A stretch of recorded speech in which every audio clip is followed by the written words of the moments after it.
नमस्कार मंडळी, इथपर्यंत आलात त्याच्याबद्दल तुमचं मनापासून स्वागत आहे आमच्या व्लॉगमध्ये आणि मनापासून धन्यवाद.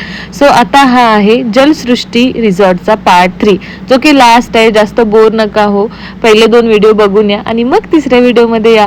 सो हा आहे आमचा सेलिब्रेशनचा व्लॉग. बेस म्हणजे हा जो पार्ट आहे याच्यामध्ये फुल सेलिब्रेशन अँड आम्ही जेव्हा रिसॉर्ट एक्झिट केलं तेव्हाच आहे.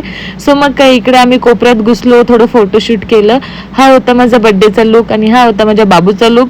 आम्ही दोघांनी छानसा असा लुक करून आम्ही चाललो ठुमकत ठुमकत आणि चैतन्याने माझ्यासाठी ॲज युजल छानसं असं सरप्राईज प्लॅन केलेलं.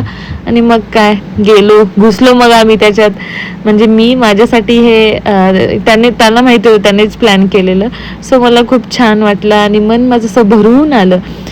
बड्डे मन चालू झाल्यापासूनच मला छोटे छोटे गिफ्ट भेटत होते आणि जेव्हा बड्डे वीक स्टार्ट झाला अजून काहीतरी छान छान गिफ्ट भेटत गेले.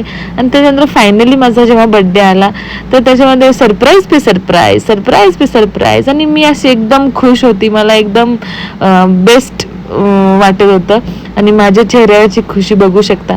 किती माझा गरीबाचा चेहरा असा एकदम उजळून आलेला आणि मस्त ग्लो आलेला की येस यही चाहिए. तर खरंच असा नवरा भेटायला खरंच खूप भाग्य लागतं. म्हणजे जो तुमच्या छोट्या छोट्या गोष्टींवरती लक्ष देईल, तुमचे हट्ट पुरवत जाईल आणि माझी काहीही अपेक्षा नसते माझ्या नवऱ्याकडून. कारण ही इज ब्लेस्ड विथ एकदम चिल वाईफ. म्हणजे मी एकदम चिल आहे. माझं काही त्याला प्रॉब्लेम नसतो, काही नसतं.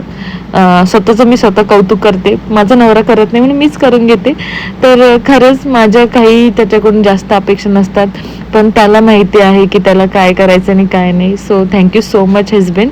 मग नंतर बघू शकता जे तुम्ही आता जस्ट एक क्लिप बघितली त्याच्यामध्ये त्यांना कळलं की माझा बड्डे असो, ते आले आणि आम्हाला छानसं असं मला गिफ्ट दिलं आणि चैतन्याला पण शॉल वगैरे दिली. सो खूप छान. मग छानसं असं पोटभर डिनर केला आणि मला इतकी थंडी वाजत होती, मला बघू शकता एकदम मी थंडीनं गारटून गेले. तर मी त्याला म्हटलं नाही, मला आता रूममध्ये जायचं आहे. मग मी अशी पळत पळत रूममध्ये आली. त्याच्या पुढे पुढे मी म्हटलं मी थांबूच शकत नाही आता. सो मग काय रूममध्ये आली आणि अजून एक सरप्राईज.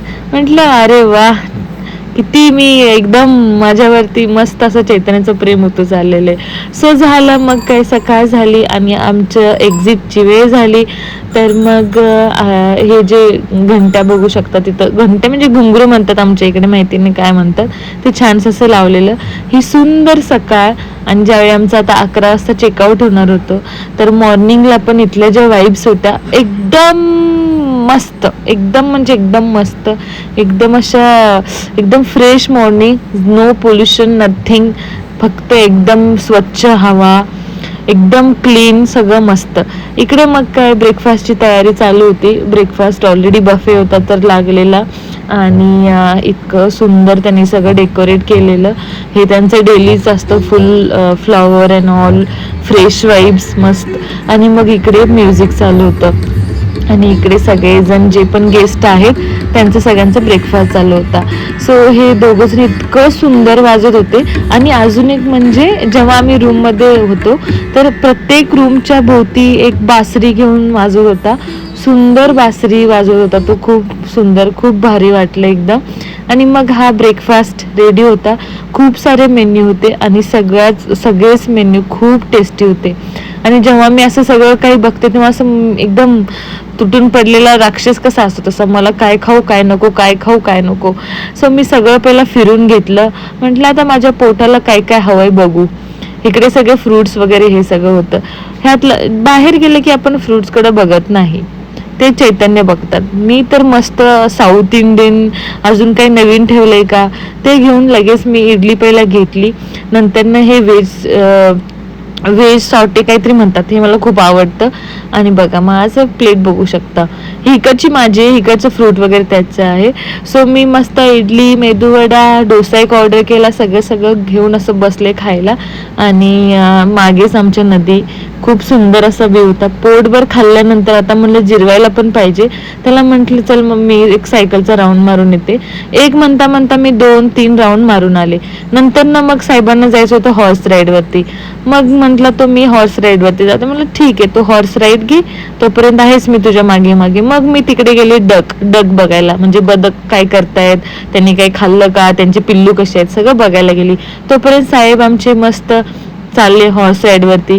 गेले, फोन घेऊन हॉर्स राईड घेऊन आले. आल्यानंतर मला म्हटलं तू पण घेणार काय? मी कसलं, मग माझं पण कान हलायला लागला. म्हटलं हा मी पण घेते ना. मग जाऊन आलो.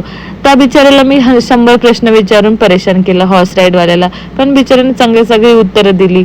मग नंतर ना काय झालं, चेकआउट आणि आपलं 20 किलोचं लगेज पाठीवर बांधलं गरीबाच्या आणि मग चाललो.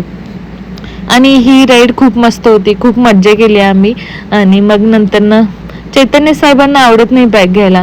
मी आपलं गाढवासारखं लगेज घेतलं पाठीवरती आणि त्याच्या मागे मागे. मग आता कसं, जसं नदीतून आलो तसं नदीतून जायचं होतं. पण येताना बोट होती, जाताना तिथे नदीचं पाणी वाढल्यामुळे काहीतरी त्यांचं काम चालू होतं. मग नंतर ना हे होतं, ह्याच्यातून जायचं होतं आणि हे ते त्यांचं माल वाहतूक येण्यासाठी लगेज वगैरे ह्याच्यासाठी होतं. मी तर सुपर एक्साइटेड असते असं काही बघितलं की. ते मागे दादा होते, त्यांचं काम वाचवण्यासाठी मी लगेच ते पकडलं आणि मी म्हटलं चेतू मला पण ओढायचंय. हे बघा, माझं आपलं चालू असतं, आपण कुठे थांबत नसतो. आपल्याला काही बघितलं की ते करायचं असतं आणि ते पाहिजे असतं. मग असं करत करत फायनली आम्ही आलो बाहेर. नवऱ्याला म्हटलं अरे 4 फोटो तरी काढ, म्हटलं एवढे मेमरीज म्हणून. मग 4 फोटो काढले आणि मग काय, ही आमची इलिझाबेथ अशी मस्त अशी बसून होती.